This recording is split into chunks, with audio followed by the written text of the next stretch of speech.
বলুন। আসলে স্পেশাল মানুষই খেয়েছে, অবশ্যই আমার কাছে স্পেশাল মানুষ আদনানের বাবা অর্থাৎ শাকিব খান। তো তার জন্যই রান্নাটা করা হয়েছিল। উনি এসেছেন, খেয়েছেন, আমরা ঘুরতে বেরিয়েছিলাম। আচ্ছা, ঈদ মানে আপনার কাছে শাকিব খান, আর আমাদের কাছে ঈদ মানে আপনাদের 203-এর চুলাচুলি। ঈদ মানেই তো বিভিন্ন টক শোতে একবার বুবলি যাবে, একবার অপু বিশ্বাস যাবে, যায় সেটা শাকিব খানের বিভিন্ন রকমের প্রশ্ন করবে, আর আপনারা সব মজার মজার উদ্ভট উদ্ভট তথ্য দিয়ে আমাদেরকে অনেক আনন্দিত করবেন। আমরা মোবাইলে এডি দেখি সারাদিন, আপনাদের চুলাচুলি দেখি সারাদিন। দেখুন বাবা কি বলে, মাটির চুলায় রান্না করেছে এবং আমি বলেছিলাম না যে স্পেশাল জায়গায় রান্না করছে, স্পেশাল মানুষ খাবে।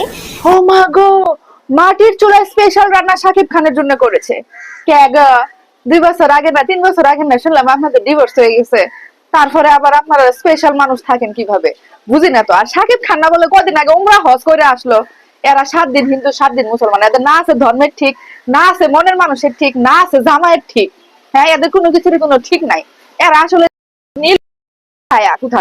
হ্যাঁ, একজনের তো বিয়ে হয় নাই, কামিন হয় নাই, তারা এসে বাচ্চা নিয়ে এসে লাইভে এসে নানান রকম নাটক সিনেমা করে। আবার আরেকজনের বলে ডিভোর্স হয়ে গেছে। এদের হিন্দু মুসলিম তো বিয়ে হয় না, যাই হোক একবার বলে শাকিব খানের বিয়ে করার জন্য শুধুমাত্র মুসলিম হয়ে গেছিল, তারপরে যখন ডিভোর্স হয়েছে তারপরে আবার হিন্দু হয়ে গেছে। এখন আবার উনি আসলে কোন ধর্মের বুঝি না তো। ওইদিকে আবার ছোট বউ এসে বলে যে আমার পরিবার আমার বাচ্চারা বেশি আদর করে, আমার বাচ্চারা বেশি ভালোবাসে, এই যে আমরা অন্তরঙ্গ মুহূর্ত কাটাই, সকালে ঘুম থেকে উঠে এই ধরনের আমরা ছবি করি, ভিডিও করি, আমার বাচ্চারা সাকিব সুমনে চুমা দিতেছে সেই ছবি।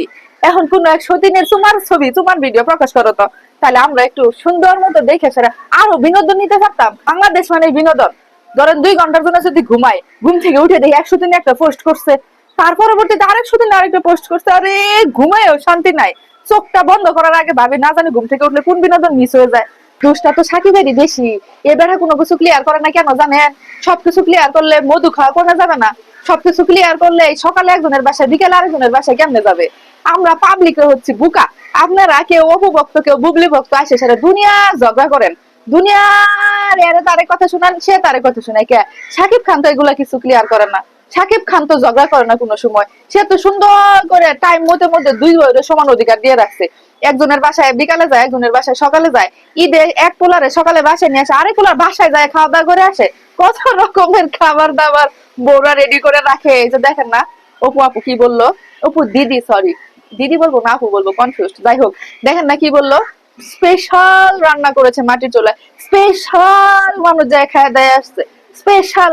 তারা মারামারি চুলাচুলি করেন, আপনারা এইসব মারামারি চুলাচুলি বাদ দিয়ে আপনারা সাকিবের কাছে একটাই দাবি করেন যে আমরা আপনার বিয়ের দাওয়াত খাওয়াতে চাই।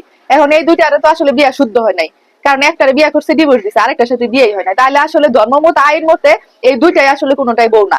ঠিক আছে, এরপরে যদি কারো চার সংসার করার ইচ্ছা থাকে এই দুইটার একটারে, তাহলে যদি আবার করে হাঙ্গা করে আবার করে আমাদেরকে বিয়ে দাওয়াত দেয়। আর তা যদি না ইচ্ছা থাকে, তাহলে নতুন কারো যদি আমাদের নায়ক সুপারস্টারের নতুন কারো যদি হাঙ্গা করতে মনে চায়, তাহলে সেই হাঙ্গার দাওয়াত জানি আমরা পাই। ঠিক আছে, আমরা একটা হাঙ্গার দাওয়াত খাইতে চাই। এই যে যে আমরা তার মুভিগুলা দেখে তারা যে সুপারস্টার বানাইলাম, কিন্তু তারা যে এই যে তলে তলে মধু খায় জল খায় এতগুলা করে হাঙ্গা করে, বাচ্চা হওয়ার পরে খালি জানতে পারি যে সে হাঙ্গা করছিল।